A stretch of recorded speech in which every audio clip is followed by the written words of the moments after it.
So, very good evening, ladies and gentlemen.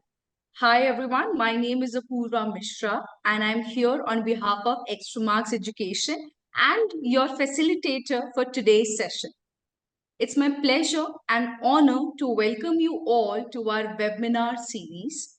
Extramarks Elevate is a thought leadership series on education and technology aimed to serve as a platform for educationists, academicians, technocrats, young achievers, and other stakeholders to share their experience and views on development and trends in the field of education and technology.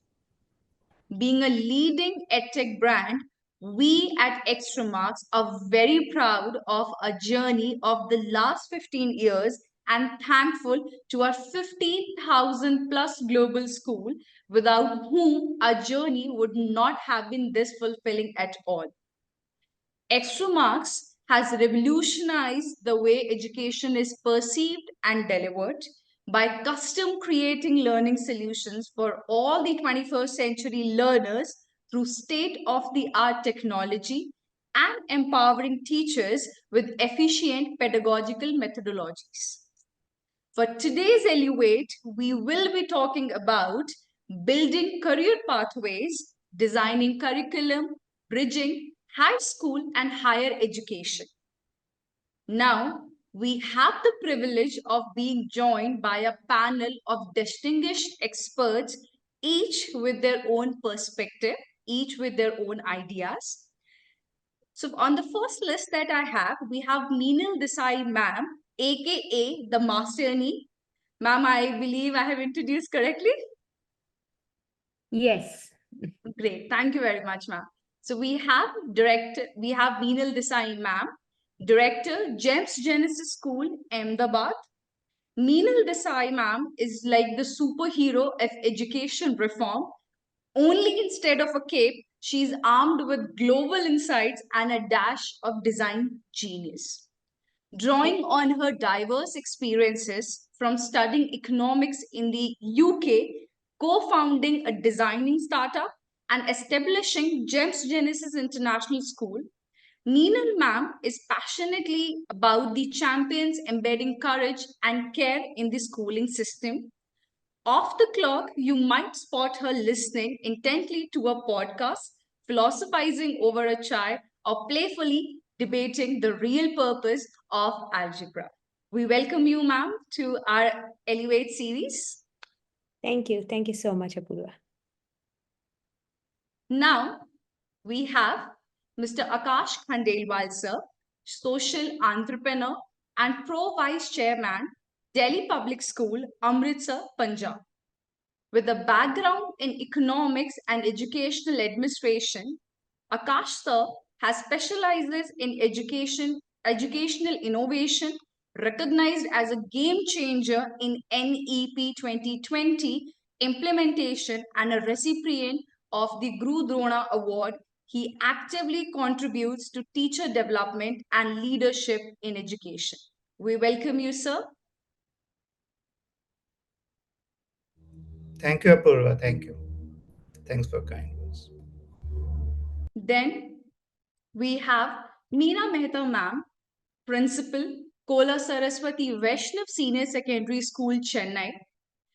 Meena Mehta ma'am, with an extensive 28-year tenure at Kola Saraswathi Vaishnav Senior Secondary School, stands as a beacon of educational excellence. Her innovative teaching methods, mentoring prowess, and leadership in curriculum development have earned her acclaim, reflected in numerous awards from esteemed organizations. Appointed as a SCERT for content development, Mehta ma'am impact reaches far beyond the classroom, shaping the educational landscape and leaving an indelible mark on KSVSS. We welcome you, ma'am.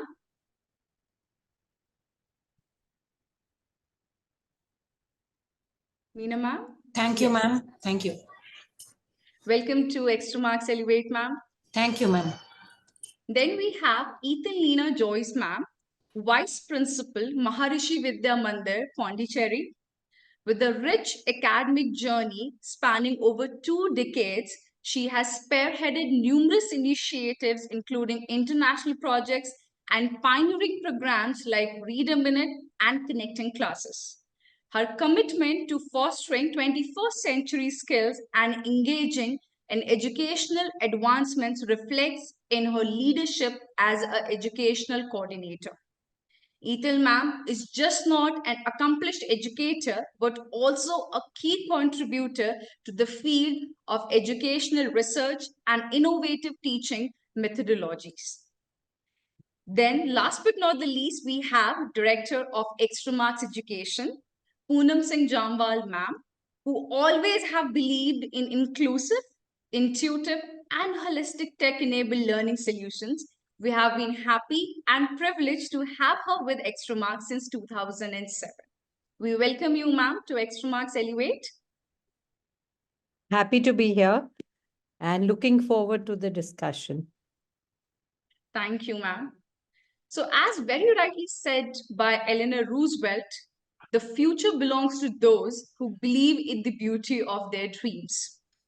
So, today we are just not talking about the dreams, we are turning them into action plan with this particular Elevate. So, the last couple of years, we saw a reform going on with the new ideas being implemented, and a lot of ideas came to reality in the education sector. To dive into the discussion, I like to start a thought-provoking question, and the question goes to Minal ma'am. Minal Hello. ma'am, am I audible? Yes. Yes, you are definitely audible. Great, thank you, ma'am. So the first question goes to Minal ma'am, which says, ma'am, how do you ensure that the high school curriculum in the school or in the areas is aligned with the evolving demands and expectation of future careers? Right now, if you look, ma'am, students, few of them are very oriented, they know what they want, and few of them are still in the state of confusion that what do I do, how do I proceed, how do I want my career to look forward. So what steps we can take and ensure that we are in alignment with the dreams and the expectations? So hi, thank you for the question. And as a school, one of the things that we do is we give a lot of importance to counseling as a process. So we start that early on, say around grade 8, 9, and we work with students to identify what is it that makes them happy.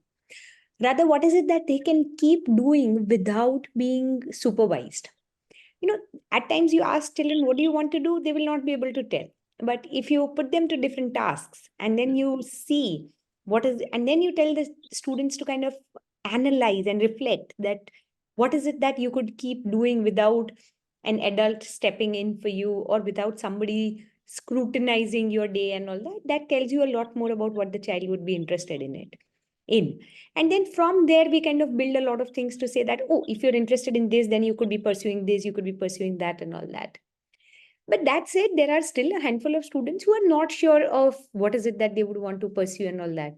And honestly, I think it's just okay. I don't think most of us are meant to know our life's purpose and path by the time you turn 17 or 18. It's just way too early. Also, in times like these where you're changing at least 2 to 3 careers presently, and in the future, you're looking at 6 to 7 different careers in a lifetime, trying to pigeonhole yourself and put yourself in this place of saying that, oh no, I've decided this and I've taken this subject, so now my pathway ahead is predefined and is a literal series of doing 1+1+1 kind of a thing is nonsense. It doesn't work. So yeah, we have our students explore a lot of things. We also encourage them to try things out. So one of the very important things we have for our high school is internships. So we ask them to go and spend some time understanding what is it. So they may be interested in, say, hospitality. But only when you spend a week in a hotel or in a hospitality industry working under someone, just shadowing, forget working, you're probably not even eligible to work. But just shadowing with somebody would give you an idea of what is it that you could do. So being in different spaces, exploring a lot of options is the first step to finding out what is it that you want to do. And the other thing that we constantly tell our children is that that it's okay if you haven't figured it all out by now. You're not meant to get all your ducks in a row right away. You are, however, expected to have basic life skills where if you land in trouble, how do you get out of it? How do you analyze a situation? What kind of critical thinking would be required, irrespective of the profession you may choose to get into? So once you have these basic life skills in place, it is easier to select a career that you might want. Like I very often give my own example. I'm an economics student who dabbled in education for a while, tried it, went into design, came back to education, and I love the whole world of startups and tech and all of that. So life can be varied. It doesn't have to be singular in notion or in thought. And yeah, we ask students to look beyond marks. The whole idea being that there are a lot of careers that are available to you, even if you're not your 90%, 95% child. There just because you're scoring a grade below what the society expects you to, you don't have to feel disenergized and say that, oh God, I'm good for nothing, kind of a thing. So working with them, having a counselor who's there for them when needed is the first space to start with. I Thank hope you I've very- answered the question. If you want, I can keep Yes. going on and on forever. We will love that, ma'am, absolutely. But thank you very much for giving Yeah. that. It's absolutely okay that you have Yeah, figured yeah. it out. But as you You may mentioned, love it, the other panelists won't love that. No, actually, I agree with whatever you said, ma'am. Thank you. It's not in the nutshell to move on and add on to it is now the dynamics are changing. Hmm. During our times, it was different. That time, it was academic. So when you look at my academic record, and I am a total different person, but my academics is not so good. So I was judged that way. I was labeled that way. Maybe I was very good at dramatics, or maybe I'm very good at dance, but it was nowhere in my academic. But now the dynamics have changed. Like, as per NEP, with the changing 2000 NEP coming in 2020, it has changed, and slowly and steadily we are gearing up. We are understanding, no, we are even including inclusive education. Right. That is really we are having a milestone now that yes, inclusive education is a part of our curriculum now, and NCF. Um, yes, I really believe that you can have multiple walks at a time. You can be a dancer. You still, if you are passionate about education, you can be a teacher, and you can now art education says that. Exactly. Art education says that you're supposed to include sports. Yes. Oh, yes, you will have a holistic report card. That report card will mention everything. We will have credit system. That is something unique and extraordinary, I feel. And yes, I think our India is now a superpower. It's looked into a different dimensions altogether, and education plays a vital role in shaping one's career. Yeah, that's it. So that was Dr. Nikita Kothari, ma'am, who just joined us, principal from Indo Scots School, Thane.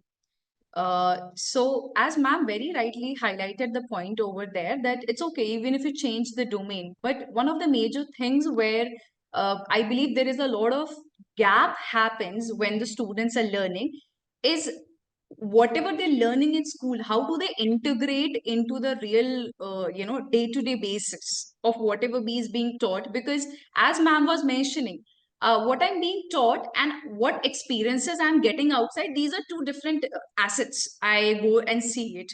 So, Ethel ma'am, I like you to share some ideas that how we can bridge that gap of theoretical part of what I'm learning and how do I see into my practical life. So, I will help you to share your insights over it, ma'am. Yes, very nice question and very genuine one. See, I'll give you this example. Like we teach parts of body, okay, at a very lower grades. We start from junior, senior, showing, and then we also teach them nutrition. Huh? And then we see our nation. We see even after teaching them, we have so many obese people. We have people who are keen on eating pizzas and burgers and Manchurians. They just relish on them. After teaching nutrition, after teaching the benefits of healthy food, why our students are not applying towards it? Correct? We teach health is wealth. This is a second example. And we realize this after COVID. And why still at the age of 16, near 23, people are getting heart attacks? Why health is now become a priority? Why mental health has become a priority? Have you ever just thought about it? The entire NEP has changed so much, and this bringing into students' life, that has become a mandate now. That has become a priority for each and every teacher and teacher's health as well. That is also very important. So these are different things which I feel by learning and doing experiential learning, one will understand. Though we have so many, if you look around, there will be so many diabetic patients around. We will see hypertension, we'll see BP, sugar, asthma. But what are we doing for them? Are we trying right steps from the beginning?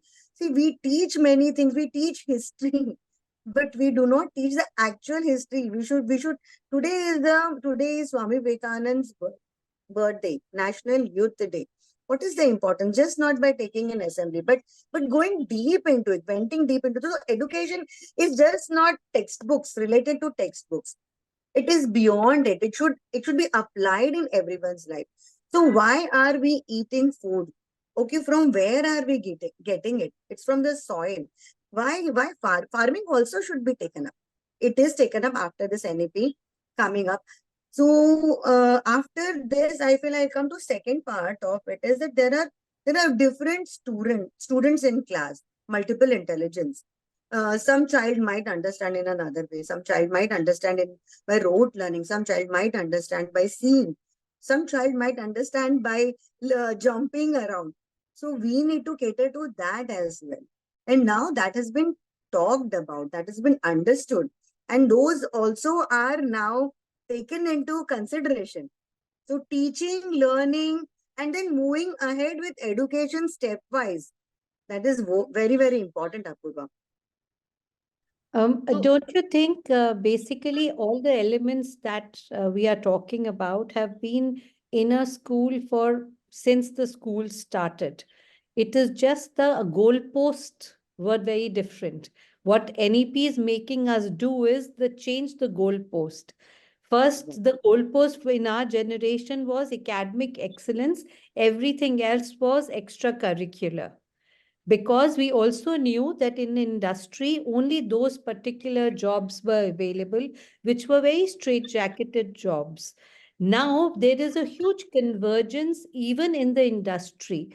It is no more limited to certain manufacturing units or certain enterprises. It goes to a level of individual enterprise, which in our experience we only used to see a sabzi wala, that was a individual enterprise. But internet has kind of opened out the avenues of people having their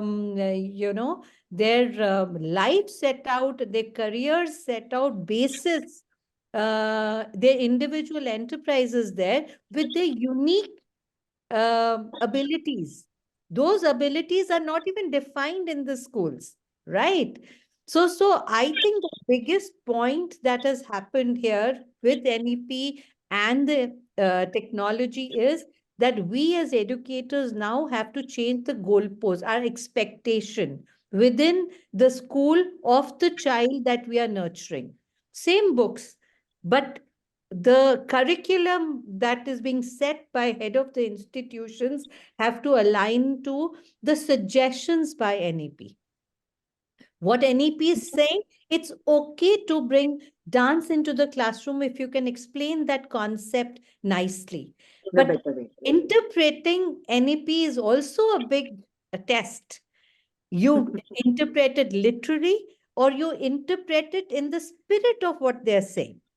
Because there are some concepts a teacher can come and just sing a song, be able to explain it, or she comes dancing into the room to say it. It's not as if her dancing is going to help her explain xylem, but she might have a creative way of doing it. It is not the perfection of a dance form that I have to teach my child Bharatnatyam and then embed it into the curriculum. It is expansiveness that today's time has given, and the policy has responded to it. But we, the textbook bred generation, has also have to expand our minds of interpretation, I feel, which is a Exactly, ma'am. big point here. Yes, Poonam ma'am, whatever you said is absolutely correct. I'm going beyond it. So now when we talk about multiple intelligence, when you see a child, a class, there are few toppers, some average students, some are slow bloomers, and some are backbenchers, which you see afterwards, they do very good in life. But when we go back and check them, so different kinds of learner, they understand in a different way. And maybe, maybe dance is a form where they understand in a better way. Maybe, so yes, this Yeah, is this. another point, like I love to hear Meena ma'am's perspective into it. When we define curriculum, beginning of the year, when we are defining curriculum, we say, okay, these are the skill level we have to bring a child to, which is reading, writing, arithmetic. This is the level that we have to bring them to in this grade. But there is another layer we have to create, which are the life skills we have to develop. Perhaps camaraderie, leadership skills, mentorship skills, or for us to tackle mental health, the way you say. So what is the purpose has to be defined. I want the child to be at a certain level academically, at a certain level as an individual, and as a certain level as a society person. These are the goalposts we have to create. Then we can create the channels. The multiple intelligence or multiple level of a student that is there, one can always say, okay, the topper has to teach the middle level child, and then they will create respect for each other's. Rather than say, okay, I'm bright one and you are not so bright, we create respect for each other through these ways, and also fulfill a stress of finishing a particular curriculum in a year. These are those innovative ways we can think of. I would love to hear how, Meena ma'am, you are implementing this idea, or Yes, ma'am. whole idea of preparing the child for life in the school. Yes, ma'am. Preparing the child for the life as a holistic persona is very important according to the latest NEP. So we in our school, what we do is we have peer teaching and peer learning. As you rightly pointed out, if it comes from a student's own colleague, then the learning becomes easier. You were also talking about how dancing can help a teacher. Similarly, a co-student helping another co-student who needs little push who really help him. It not only helps his friend, but it also helps him recap his own lessons. And we in our school have a concept, we have tied a contact with Live Life Education, where we follow the Leader in Me program. There we have a system called accountability partner. We have a emotional bank account where every child writes his strength and weakness and has a partner for himself or herself. When you create that accountability partner, the partner promises to help his friend, and that is monitored time and again by our teachers. This indirectly and directly helps the child strengthen his weakness or improve it to become a strength, and help him achieve the desired goal and reach to the goal post properly for that academic year. Very, very beautiful, lovely ideas. And I like that I'm keeping an account of it also. yes. We do make partners and we Yes. forget about them and we don't measure it that very. Yes, we don't measure it. It's just Yeah. an accountability partner. So the So, child, a friend feels, yes, I am made partner for him. I will do my best. It doubly benefits. But Ma'am, our I'm planning, purpose is solved, ma'am. yeah, I'm planning to use this idea with the adults that I work with. Yeah, Exactly. it can be I was used just with coming to anybody. that what Meena ma'am said is a great idea. We do something similar for our teachers as well. Hmm. Because when a new teacher comes in, or when there are people who are probably not sure of how to take this ahead, so having a buddy teacher, having somebody that you can Yeah. that keeps you accountable and also helps you when needed. Honestly, Yes. teaching at times becomes a lonely job. You're the only one in that classroom with 30, 40, 50 students, and it is overwhelming at times. Correct. So having them learn from each other, collaborating with each other, I think the best PD comes from your co-teachers. It doesn't come Yes, from absolutely. the True. so-called Love to hear trainer your that we call thoughts. once a year and all that. It doesn't work that way. Yeah. So, Love to hear your thoughts, Akash, sir. Aakash, sir. Mm. Yeah, I think it's a very interesting discussion going on. And I feel because, the 21st century schools, what, Meena ma'am also talked about, and how we have to, because somewhere, that adult to child approach is over emphasizing in many of our curriculum transactions. And we are trying to overpower the child's curiosity, the child's freedom, and that is where we are going little leeway, and we are not able to find the right path on the delivery of the curriculum. So coming back to what we used to teach as earlier, I think Nikita ma'am talked about in the, when we were young, we didn't used to get that kind of a freedom. It was more of an academic excellence. That is how it was being monitored. So now we have to, hear the student voices. That is much more important. They have to be given their due freedom, which is again a very important pillar for the coming, future generations, because they have their own their space to plan, think themselves, act themselves. Then they can collaborate, because that is why we are saying, a lot of, because the whole education as a bouquet has been fragmented because of the new society, the internet revolution coming in, the post covid, we have seen huge learning deficits.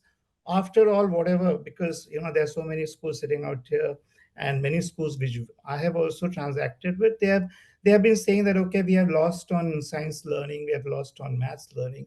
So we are not able to do that justice with the, through technology based learning. So that has to be with a hybrid model where the teacher and somebody talked about on a collaborative platform. So the whole idea of education is to make it more holistic, so that we can give that right values. Because somehow, many of the parents, when I interact with, or our school leaders, they always feel that, there is an habit issue, and we can see that, social emotional behavior is not coming rightly forward.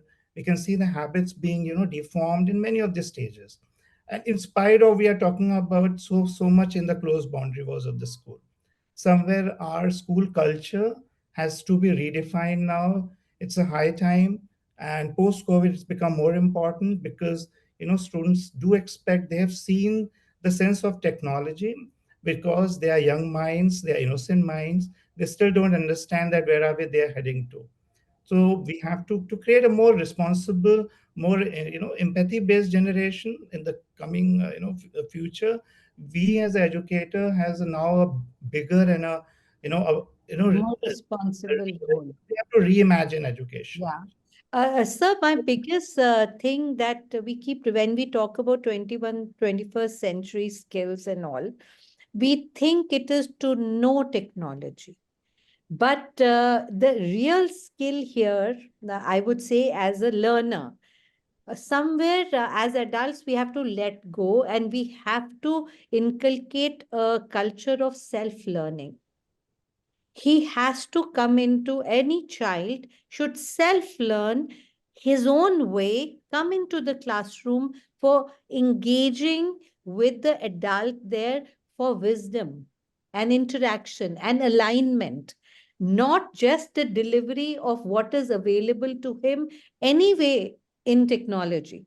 For example, you're doing a concept and you're doing a concept of parts of the any concept. My favorite is xylem because I used to try figuring xylem out, and I would keep staring at the tree that where does the water move up and down, till technology showed me these are the movements that happen in a tree that's like so hard bound.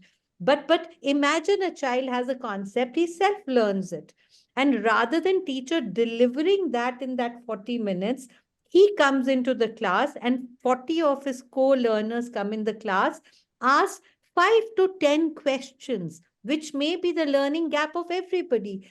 And they may go beyond the curriculum saying, okay, ma'am, so we understand the concept of how photosynthesis works or the tree grows. Now, how do we save the trees? And they go beyond about paperless world of technology. They go into the concept that are meaningful in their day-to-day life. Otherwise, when a teacher is delivering a lecture, everybody is supposed to put their finger on the lips and sit down. Few will raise a hand, and everybody else will look naughty or disinterested. So if post-COVID, we have not actually flipped the classes and redesigned the class, we have not arrived. We have just equipped ourselves as to how to use technology. So you're very, very right. We have to reimagine how we leverage it to the advantage of expansiveness, but mentorship of the adult population into guiding the young people. So first big 21st century skill is to develop children as self-learners so that they have a questioning mind in class 5, not when they hit the college. Otherwise, it is a wasted journey through class 6 to 12. So that is where your leadership works. You decide how you want to design a class and how to leverage technology effectively. Then we are preparing the child for the industry, because industry has gone way ahead and we need to get them ready now. So, as rightly mentioned, Poonam ma'am, given the idea that self-learning is one of the core capabilities we have to help these students to understand. And as Meena ma'am was also mentioning about the accountable partner which we give. So first, it gives me an confidence that I am accountable for somebody. So I have to do that extra work to help out the other student. And if he does well, I will be appreciated in front of my whole class. And as Akash was also highlighting, that being empathetic with accountable partner, I believe that we are also achieving that, how we are being nice, that okay, you're not able to understand in one go, I'll try twice, thrice, 4 times, 5 times. So my question goes to Ethel ma'am. Ethel ma'am, do you have any other practice which you are emphasizing in your school as Meena ma'am added to the same? Yeah. Uh, First of all, I would like to thank you all for actually, you've been discussing the same, the ideas that keeps resonating in my mind as well. So most of the time we are talking about inclusive education and experiential learning. And sometimes I doubt if it is really happening. When we talk of inclusive, we have all types of children in the class. That's what it means. Are we reaching out to every child in the class? And I keep raising this question most time. And sometimes certain ideas that I've been sharing and we are practicing in our school also, and also rightly suggested by my principal as well. We are using the name cards, all the teachers, they will be having the name cards of all the child in the class. So why we are using this is, probably a teacher will be there for the class for 40 minutes. And every time she raises a question or only the high achievers or the next level children will be answering most of the time. So in order to reach out to every child in the class, we need to follow certain methods. So here what we do is, the teacher will be just picking up a name from the pouch and then she will be calling out that. So it is like every child. So what I have suggested we do here is, so first teacher comes to the class, probably the English teacher, and she is using 5 students' name for her class. She will be separating it. So the next teacher will be using those. So hardly 30 children in the class maximum. So the whole day, at least once every child would have been part of, participating. That I feel it's very, very important, because most of the times, probably as a student, we as students way back would have felt left out, because it would have always been the high achievers who would be outstanding in everything. So that is one thing. And then one more thing that we are practicing here is Apurva already mentioned about the read a minute thing. So this is to actually develop the reading practice of the children. So every day we ensure that at least 1 minute every child reads a content in the class. So this is distributed for the whole day. So we have 8 or 9 periods for the day. And again, like every teacher, when they go to the class, at least minimum of 4 to 5 children. So 5 minutes of their time they will be giving to the children. So they'll be coming forward. So this also has actually given us, very elevated results in the reading ability of the children. They could stand, with confidence. They can come forward and do it. The children might be very good in reading and things, but then to come forward and do in front of everyone, they need that confidence. So here I feel that actually every child in the class can come forward, and now they give, we have this activities of any one topic will be given and they can come and speak up. So as I said, one thing I feel is every child in the class should get that attention, and which is mostly missing. And then about this experiential learning, about NEP, HCF, whenever we are talking about this, I always ask one question to most of the teachers especially. Do the children remember what is photosynthesis? Yes. Do they remember what is latitude and longitude? No. Can they say exactly what it is? No, because photosynthesis, they learn through experiential learning, shown. But latitude and longitude, why can't it be brought in with the Google map that we are following today? So I feel that, as you say about technology, yes, technology helps in bringing in the experiential learning also into the classroom. So, but how wisely we are using it. And again, about the emotional part, that I feel that it is very important, not only for the children, but also for the teachers, for all the people in the school and everywhere. Because presently what I see is people are highly qualified, highly professional. They are placed in all the elevated posts, but still, when it comes to this emotional balance or mental health, I still doubt if everyone is really happy. Most of the time, I keep saying, like, we could see happy, faces, but not those smiles in the eyes, because your eyes will show if you're really happy or not. So why that is not happening? Because I don't know, like people see everything. Because we don't have accountability partners.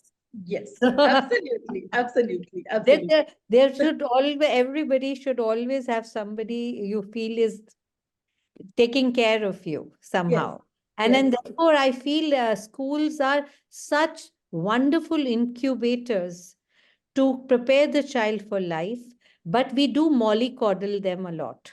We have to realize that. Yes. We as a society mollycoddle our young. And I feel that if you want to show them independence, rather than mollycoddling them and throwing them into the world, start early to make them independent. Because ultimately, the question of today's discussion is, what are we doing in the curriculum that prepares them in the future? More than that, in their professional life. And how are we aligned to the current industry or future industry? So I think 3 skills would always remain with us, whatever the future career may be. One is the child needs to be a good communicator, right? It's very, very important. If you are going to live in this world, you should be able to communicate and negotiate, because we do not know what the world will turn out to be. It is changing at a very high speed. Secondly is for them to be independent thinkers. Unless they become independent learners, they cannot be independent thinkers. So whenever I say leverage technology, I am not speaking in a traditional term of technology as it was in 2000. We have to look at it as technology as it was post-COVID. Our slave to fulfill a purpose. And then in that, even within the schools also, teachers should actually take care of the mental health and preparing a future problem solver rather than communicating the knowledge which is there for hundreds of years. There you have to leave the child to find his own path. So communicator, problem solver, and the most important thing is for him to be independent decision maker. So I think your introduction, two ideas I really loved, which I want to highlight. One was obviously this account that we're keeping. We learn to be responsible people because technology also makes us slightly selfish, that we only look at ourselves. This allows that. Secondly, this picking the name out of the bag. It is such a fantastic idea because half my class was hoping the teacher doesn't ask a question. So they would not do the lesson. So it is not that anybody felt neglected. They were very thankful the top front 10 people are answering all the questions. So this is the real inclusiveness, a great idea to take out of this place. And the last, which all of us have to discuss today very seriously as a curriculum idea, is internship. Because the kind of exposure children get in the four walls is when we bring in experts to talk to them. And if you have 1,000 children, do you know you have 1,000 experts? So rather than involving parents in PTAs, you should ask them to come and mentor students 52 weeks in a year of saying what is out there and what do they do. And that would be the biggest game changer in the curriculum design. I feel that, and I don't know what are your thoughts about it. Yes, Minal, ma'am, please. Yeah. Yes. Please, Yeah, ma'am. definitely internships, as I said, we are doing it in our schools, and while they are great and helpful and all that, what Poonam ma'am you suggested, we have tried that as well. It's a great idea, but a couple of roadblocks that we faced is, well, parents are super enthusiastic about coming and sharing what's out there in the world and what their experience is. They are essentially not teachers. So very often what we've seen is we invite a great doctor, but that doctor talks so much about medicine and this and that the students start yawning. And then so they don't know how to cater and stitch their ideas to meet the teenager that's there in the classroom. So in our experience in the past, having the students go out of the classroom, which you can't do 52 That weeks is right. for sure, but even if you can do it for 5 days, 10 days in a year, that has much deeper and real impact rather than somebody coming from out and sharing things with the So, children. for that also, I have 2 points to say. One is, you have 2,000 children and you have only 52 weeks. You should have a system that tells them a structure. You should be able to invite the people who you think can speak. Yeah. This was just to say you have a ready pool. I agree. But in reality, I would want you to get an expert who can speak. In reality, that is what we would want. In reality, I would love for students to actually go out. So, as you said, we are mollycoddling our students a lot. When an expert comes in, that child is still in that safe zone, sitting with his or her friends, choosing to listen or not listen. वो दो बस बदल के जाओ, तुम वहाँ पे बैठो, be a part of a boring meeting, understand what is it to take notes, understand what the grunt work any profession involves. It's not about one profession or another. Any profession you take up involves some level of grunt work. Just observe it, because very often students have no clue. They see it with this rose tinted glasses, and they believe like, oh, मैं यहाँ जाऊंगा, मैं वैसा करूंगा, मैं वैसा suit पहनूंगा, this that, and when the reality hits, they're unable to take it. So I think going out is a fantastic idea. When I said put intern, some expert coming and speaking is not internship. That is exactly exposure. that is And exposure, right? should bring them into And internship. it begins with that. Only when you Yeah. brought in people from different levels will the students go out and do that. Yeah, But yeah. Yeah.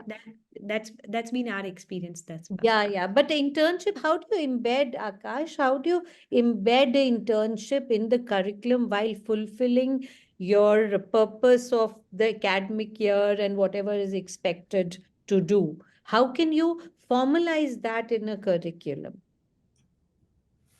Actually, Poonam, that's a very important strategic, the way our skill sets is emerging, across sectors, including technologies, and with AI coming in, suddenly, the students are also now well equipped to handle any kind of, the curiosity-driven approach which earlier used to happen within the classroom has gone beyond the classrooms. So we have to understand that the curriculum has to be more expansive so that it can talk about it should not be jacketed curriculum because that will not work now, and that is why we are able to create another set of rote learners very soon if we don't transform the ourselves today. Yeah. So coming back, because recently I had an interaction with director of vocational education of CBSE, and he said that many very few schools are taking vocational sub as an electives because they feel that okay, that it doesn't fit in our game, in our school culture, which we have to change. We have to reset ourselves so that we can get into vocational training and education, because that is very important. If we have to create a generation of learners who are adaptive, who can be flexible, who can be responsible, who can be value driven, who can be compassionate, because all these skill sets this is what the industry needs. Again, because when we talk to industry, academia, that exchange doesn't happen in India because one, they are minors, so they get they're not allowed to enter into any industry which can be prone to risk, and and we cannot expose them taking them to any kind of an industry which doesn't fit in, and where the curiosity approach doesn't come forward, because there are no industry experts, as one of the panelists found pointed out, because we don't have a design visit. We visit for a reason that okay, that is, and I've seen so many parents or the teachers and the student, they take it as a part of the secondary, the form of a picnic. Extracurricular. Co-curricular, rather I would say it's a co-curricular, but they take it as a form of a picnic, that okay, going out, we'll have something, snacking and all, and then we'll come back. But in the end, if we say talk about learning outcomes, it really not to a very concise and a precise one. So sometimes we need to that is where the curriculum designers which you were talking about, there's the set of designers within the school system, including the school leaders and the set of decision makers. They should come out with a new kind of a lesson plan which can talk about that okay, if you're visiting a museum, how will you visit museum, not just by going around and then coming out in another 45 minutes. Nothing will emerge out, because that is because we as educator, we have to be more responsible than our parents, because parents have become more irresponsible. Many of the parents, by what we try to inculcate, they try to dissolve it at one point or say that okay, that is not important, and somehow we lose that kind of a spirit, and the school's culture goes down, or school's motivational level goes down. So I think the way, if you can give marks to everything. See, let's be practical. Parents will follow marks because they are our generation. So Yeah. give exciting things marks. And when you say internship, it needn't be a field visit. It needs to be a dedicated 1 week with a purpose of a project that has a starting and an end. And that gets score within the system. I think we cannot go away from the score. We should bring the score. Secondly, when your lesson plan that you have, please, you use technology to empower the child to self-learn, self-test, come only for the main test to you. You should not be a judge and a jury for his benchmarking. Just leave it to the technology. Let him go revisiting it till he reaches a certain point. Then you can test them with a problem or an internship or some his ability.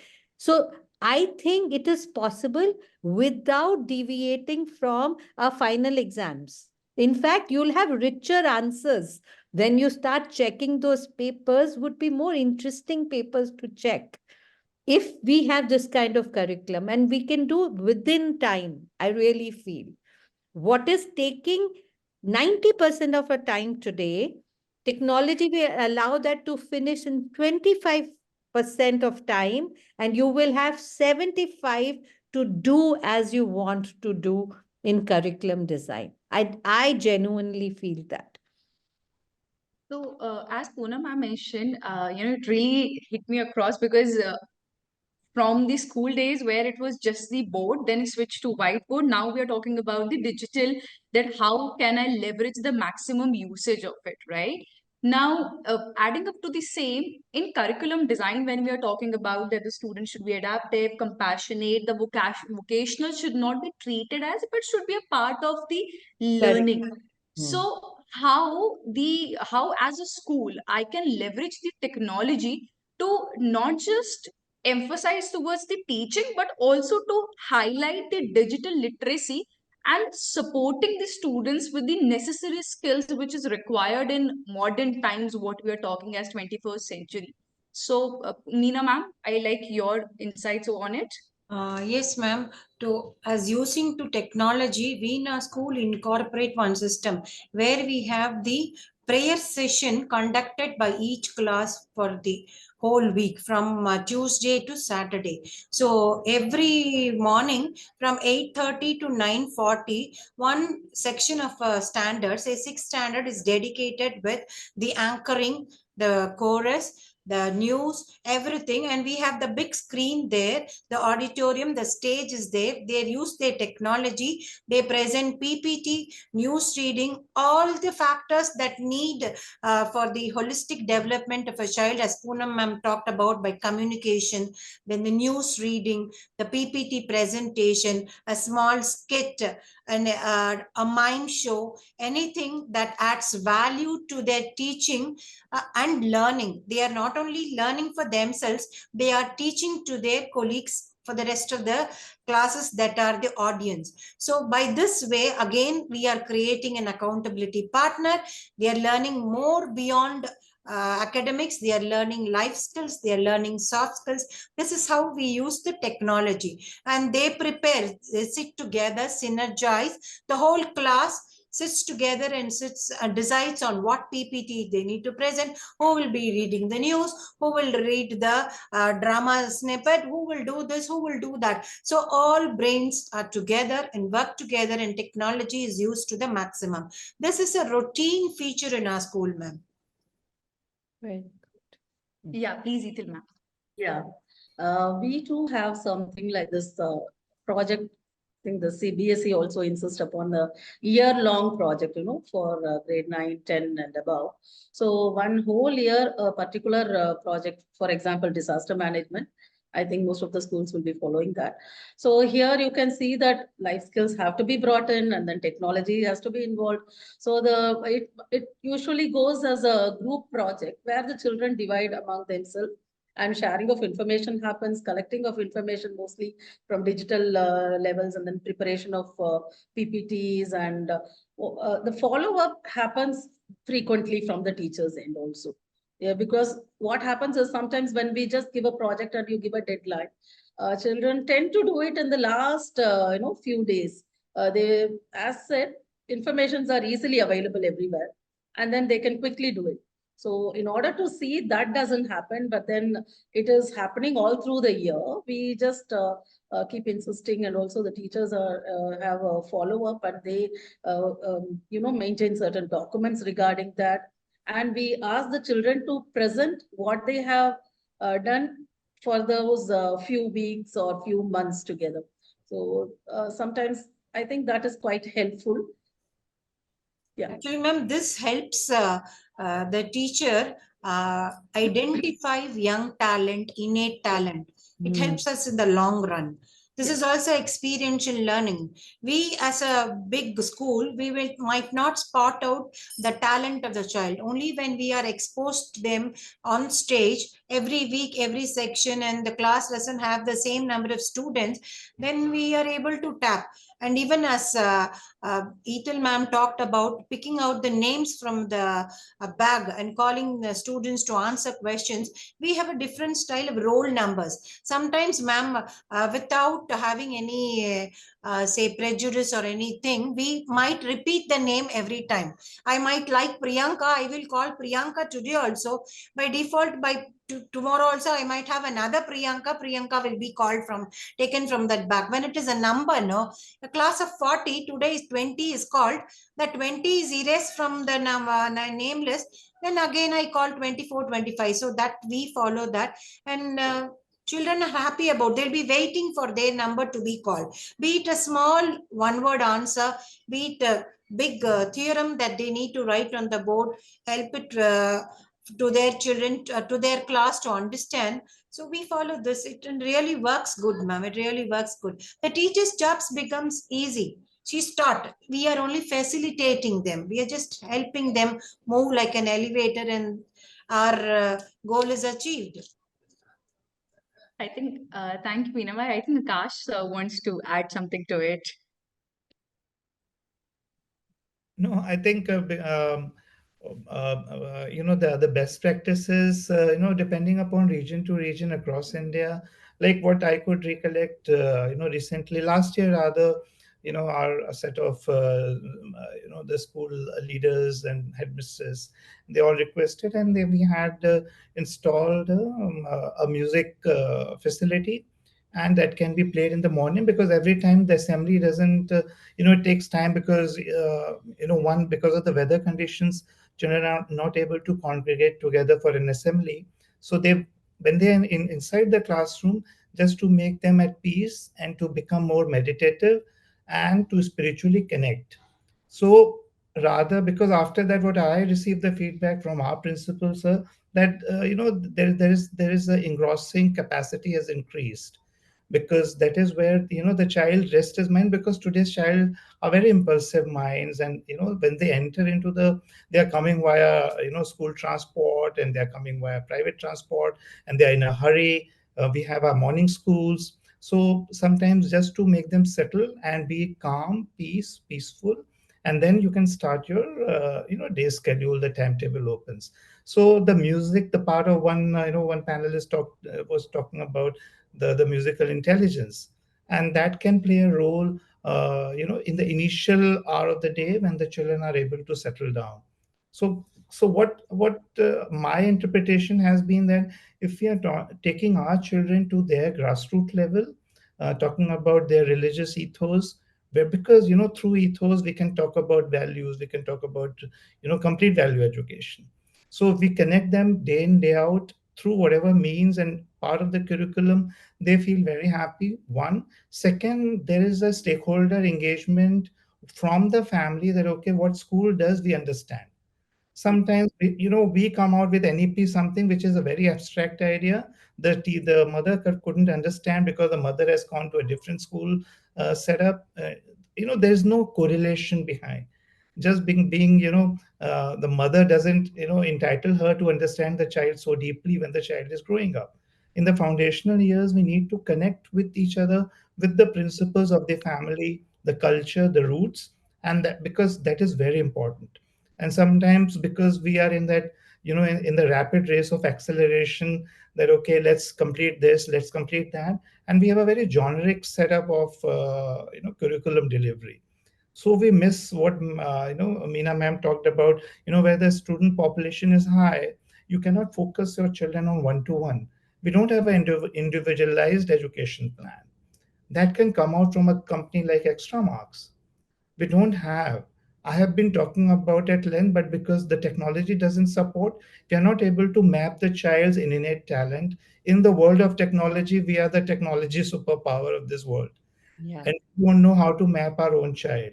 So, that has to be inbuilt as part of the process, because, a lot of schools today all have technology, e-learning modules. So we can create a form out of it, and then, the coordinators can fill up that information, so that at least we can share the information with the parent at the right age. If the child is good in sport, or good in music, or good in any of the skills, let's say social skills, he can organize anything. He can get into leadership skills. We don't have to create a modules separately for that. We can just give an opportunity, and the school can be democratic in that way. Rather, I went to one school. I'll just take another Yeah, minute. yeah, please, I please. went to one Please, sir. school, and that school was in Nepal recently, and the curriculum where the principal shared with me, the curriculum got designed involving children, because that they are the stakeholders. We were talking about photosynthesis. Because all that can be, beyond classroom. You step out, and when you come back and see the extra marks, technology complete embedded, you can understand much better, because touch and feel has already happened. So there are many more concepts which we can develop it. We can create, models. The one thing, the other, like on STEM learning. So we came out with the concept of a mobile lab, because when I went to a school, we only used to enter lab in class 9th or 10th onwards. So we created that a mobile lab for the middle school. And that has worked really well, because now all the equipments, there are 3, 4 trolleys around, they can just move around. The teacher can take it from, the park place, and then take it to the classroom, and show it to the, because then again touch and feel comes in. And then they can see the modules, and the understanding, it becomes much more deeper, because if I'm a visual learner, I can understand that, okay, if I've been given a prism, I can understand that, okay, this is how the prism will work. And I can see that, okay, my reflection work, everything is working, so that tomorrow, if I'm able to label it, I'm label it doing with understanding. Knowing that, yeah. Yeah, so So it's application a is, hybrid that you're talking about, that they get to touch it. So even if they see the three-dimensional figure of it, they can relate because they felt it. So you yes. work both the things. Same Poonam goes for the maths also. Yeah, When true, we true. talk about 3D this thing, you need to carry a complete, a 3D boxes, and then Box. you can unwrap them, and then you can wrap them. You can cut it from, from different angles, and see that, okay, what is the difference between cube and a cuboid. Yeah. So then only you can understand, because our visualization is huge. But then if we are not being given the kind of the sort of very, very small, Context. yes, these are very small, which any teacher has to take. They can just get it, either ask from the children, or ask from, get it, let's say, toothpaste boxes, or Yeah. different sizes, which can be circular in shape, and they are different shapes. They can come inside the classroom. You can just unwrap them, and make the child understand that this is your practical. Mm. This is learning by doing, and So this is what we have to do. And then whatever lesson plans that are there, which are checked and that we look at, see, yes, the framework of a lesson plan will remain the same. The philosophy is great. Okay. But in that, how you leverage the material and your teaching help or the sequencing of your questions is what it is all about. And the word that we kept saying, can we flip a class, which was such a jargon, today needs to be a reality. And this idea of a hybrid model is what makes sense, because what we usually do is either take them to a physical lab or show them digital, but we don't juxtapose the two. So the real new design says that we work with everything that is in our hand towards a purpose that we redefine. yes, So it is not I get 100 out of 100, but how do I handle this knowledge to solve a problem? Is what you're saying. Right, right. And one last point, if I can say, Meenal, Akash just said that perhaps companies or tech innovators like us need to contribute to this community, is create flexible programs that can embed the individual knowledge. So our whole design in the last 4 years and post-COVID more sharply is that every child should be equipped with a self-learning tool, but that tool has to be tied in with the teacher app. Student app has to be tied in with the teacher app, giving the flexibility to the teacher either to use the base content or load the content or mark the child for submissive or formative ability. And technology allows you to be able to map the academic progress and non-academic progress. But the first challenge for anybody who innovates is to have a large population use it for the AI to start functioning. See, what is AI? AI is usage, right? So the tool is ready. Your know-how has to start embedding in it. So that's the future. Yes, Minal. Minal ma'am. Yeah, I'm so sorry. I've got to leave. So I just wanted to say thank you to everybody. If you have a specific question for me, I'd be happy to field one. But other than that, it's been a pleasure being here. Thank you so much. Thank you, Meena. Minal ma'am, yes, there is one question for you in the chat, which is parents blame teachers but are not able to handle their own words. So, They are yes. victims. So you've got to understand parents themselves are victims of a schooling system that was not optimal for human growth. If you're looking at a human being as somebody who has multidimensional personality, we develop only a part of that personality. And when a parent complains about it, you got to start from a standpoint of compassion and say that, ayyo, somebody's not been paying attention to you when you were young. And probably starting from there would be a good idea. Other than that, having an open dialogue of saying what is it that you can deliver and you can't deliver is the only thing you can do. There's no way any school in this world, any parent can have it all. Nobody can deliver it all.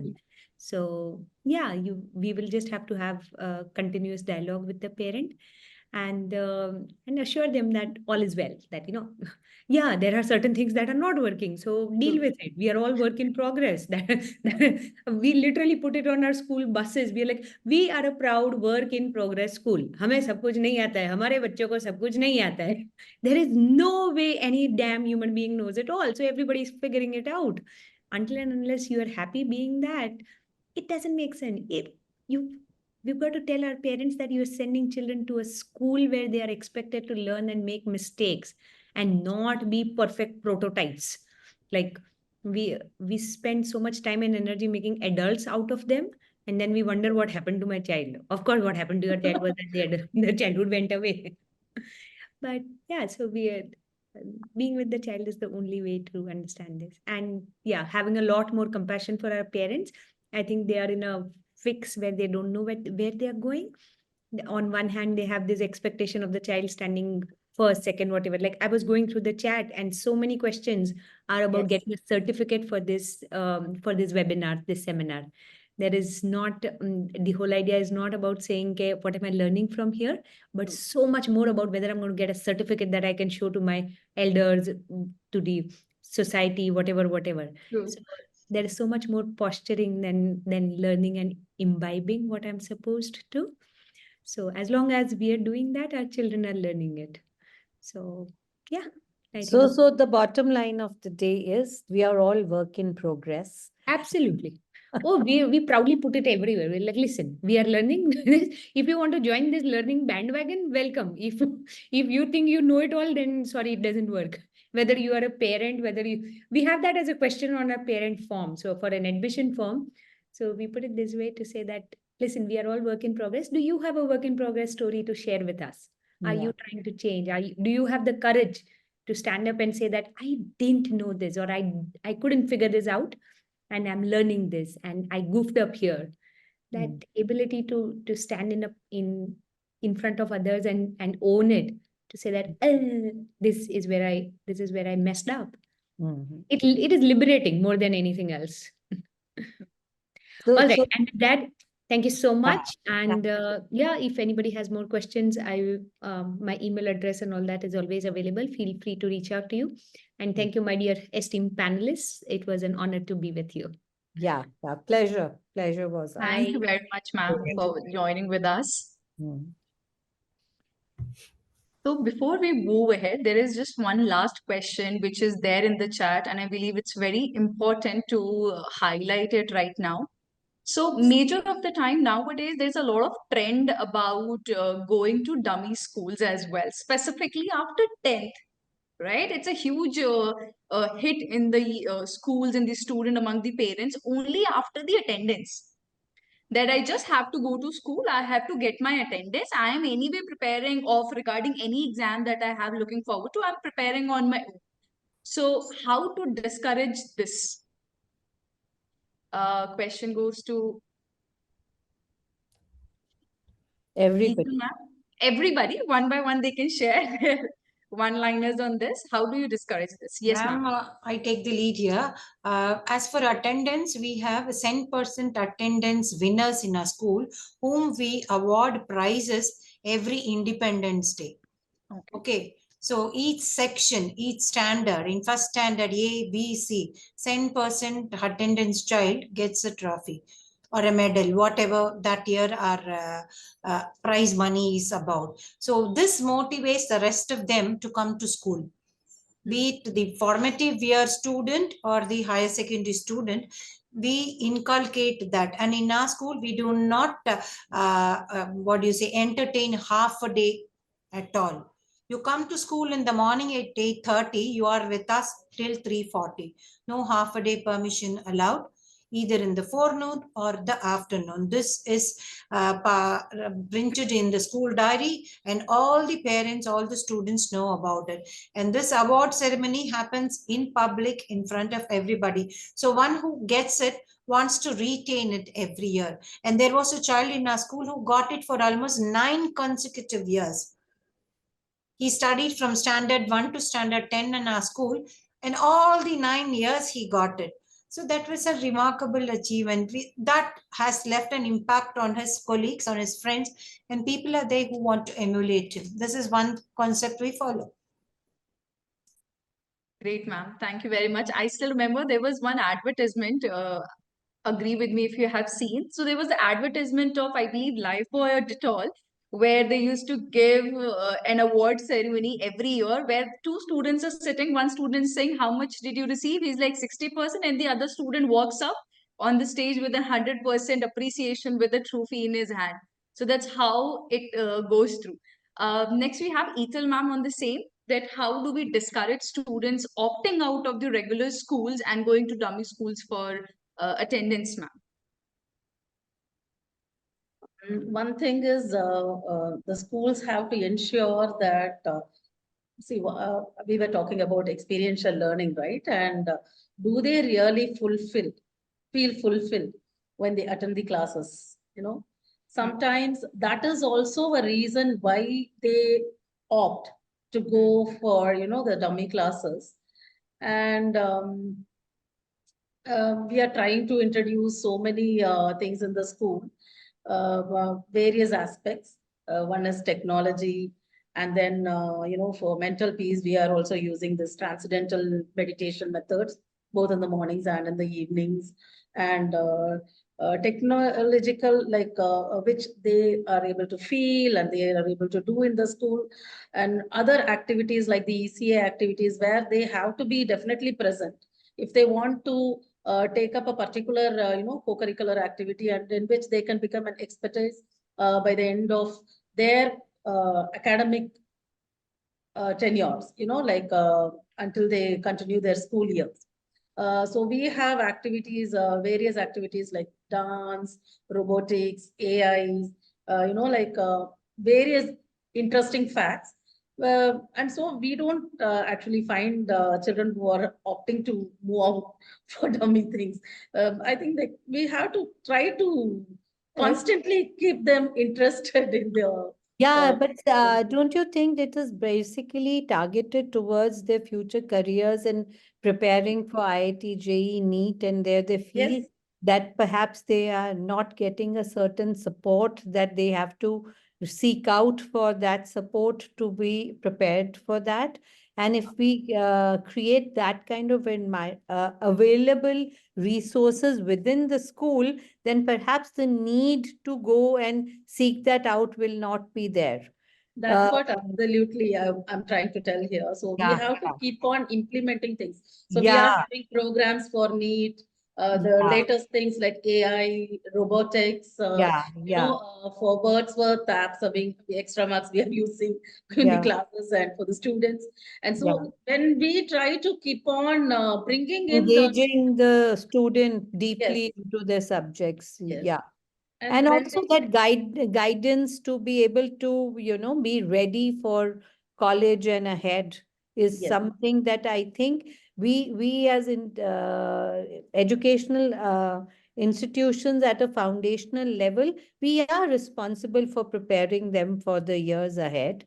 And we cannot absolve ourselves from that responsibility. Absolutely. So perhaps that is very important, other than, their mental health or their personality development. End of the day, parents are teaching them towards a career. And when somewhere the collective responsibility also requires certain resources to come. And parents also equally have to collaborate with the schools to ensure those resources are available within the schools. Yes, these are a lot of questions that keep coming, I'm sure, bothering you every day, and every day you have to tackle it. Absolutely, absolutely. As you were all the questions that you have already given to us, how we partner with other resources, So that is how we can keep the children from moving out for dummy classes, especially by giving them the career guidance and then the required supports. That is very much important. As well said, yes, of course, everyday parents keep raising, though you keep on bringing in new programs also, yet they may find something else which is not available here. And hence we also keep looking forward, like how to introduce those things. And as said, it's not for naam ke vasta, like we have to definitely see how productive and how, useful it is going to be for the children. So that is how we all as educators can keep working towards having a consistency of keep retaining the children in the Yeah, classes. absolutely. Yeah. Great, ma'am. Thank you very much. I just Yes, wanted Aakash. Yes, sir. Please, Akash, sir. Yeah, I wanted to add here that with the recent trends coming in, there's an interest towards careers in science beyond engineering has gone down, and liberal arts and other programs, a lot of other programs which has come up. So parents need to be talked about on that, and the school's counselors' role is more strategic, nowadays, both in hybrid manner, because then only they can be convinced. Otherwise what happens that they keep on following the same path for the whole school, is chasing for either for engineering career or for a medical career or for a law careers. And then there has been many of the schools, and like a national board also knows, there has also been a study on this, that okay, why are we losing attendance side, to the competitive examinations. Like in Punjab, they held their classes early in the morning. So anyway, schools are being hampered to an extent that then we have to talk, speak to the parents that okay, how holistic development is much more beneficial than going only to the competitive classes in the morning hours. You are free to go in the evening hours, you can take online sessions, but this is where it's a story which needs to be narrated to a parent in a very, very mature fashion, so that he should not disturb the child's, when he's just about to enter into a competitive field, by creating a robot in that child or expecting a robot to come out. Because we as a school have a bigger responsibility than any of the physically driven coaching institutions. So sometimes the damage at a very high extent. Of course, through an hybrid model it works, and many of the few of our students who have cleared only through an hybrid model by not visiting physically driven competitive classes, because that consumes a lot of time. And Fine. second, the curriculum balancing doesn't happen. He's not able to understand the language side of the subjects, and they're not able to handle the other areas of the PD, which we call it, the personality side, which should happen at the age of 16 till 18. So it's a mixed story, but of course this has to be handled through a hybrid model, because that is working, and parents also feel that okay, without commuting, you can be at your free will, one-to-one learning, and you have the experts in command with you on any given topic, subject, whatever. So that is more relevant today, with technology now entering, and facilitating the whole learning process. So this can work now. Thank you very much for all the ideas, for all the enlightening sessions, perspectives that you have given. So thank you very much. Means a lot that you have been here. Now, few of my takeaways, which I like to have a quick run through of what all we have learned out of this. So, in our engaging webinar, we delve into the crucial aspect of aligning high school curriculum with the ever evolving demands of a future careers. We also explored about the effective strategies to seamlessly integrate practical skills into the educational frameworks, where students are well prepared for the challenges which are going to come to them in real life. We also talked about, or we also touched about, the transformative role of industry collaborations in shaping curriculum elements. These could be dynamic needs of the current workforce, creating a well-rounded educational experience for the students as well as for the teachers as well. Recognizing the diverse aspiration of students, we emphasize the significance of offering flexible learning paths. Lastly, we explored the integration of technology in curriculum design by leveraging digital tools to aim digital literacy and equip students with the skills essential for the success in the modern workforce. So thank you, dear participants. I can see on my screen that there are near about 310 total people who have been listening to this amazing webinar. It was amazing. A heartfelt thanks to our speakers, panelists for their valuable contribution. Now, as we wrap up, the future is bright, so bright that we might need our shades as well. The glasses, right? So I will request each one of you to be here and put up your best smile, since we are going to capture a quick picture for all. Thank you very much.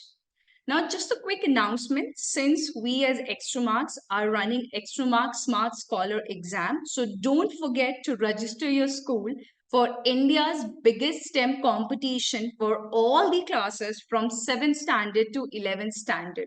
The last date to register is 24th January 24, and the last date to give the test is 25th January 24. So please go onto the website, which is www.extramarks.com/scholarship.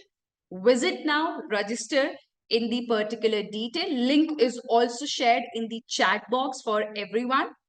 Before we go, here's a joke to brighten your day. I believe I can take 20 seconds more from all with this joke, which I had really thought. Okay. So the question is, this is to all the panelists and all the audience who is listening to me. Why did the curriculum go to the therapy? Could you repeat? Why did the curriculum go to therapy? Okay. You can answer the question. answer it? Any other participant who is here? Okay, somebody has answered. Okay, no. So the answer is because the curriculum had too many issues in his or her life because of that. But fear not, maybe the older curriculum had the issue, but our new curriculum today leaving here as a well-adjusted overachiever. So thank you very much. Please do share your feedback with us for the session. All the 320 attendees who participated with us will also receive a certificate of participation from our side. Stay tuned on to our official website, which is www.extramarks.com/EMElevate for the recording of this webinar and details of our upcoming session. Thank you for joining us on this roller coaster of wisdom. Until next time, keep dreaming big, laughing loud, designing those career pathways like you're crafting a masterpiece. See you in the future. It's looking pretty awesome for everyone. So thank you very much. Thank you. Thank And you, have a Apurva. great day. Thank you, Apurva. Thank you. And I'm Thank really you all. sorry for the joke. No, no, no. Thank you so It is. much. Made Thank us you. day.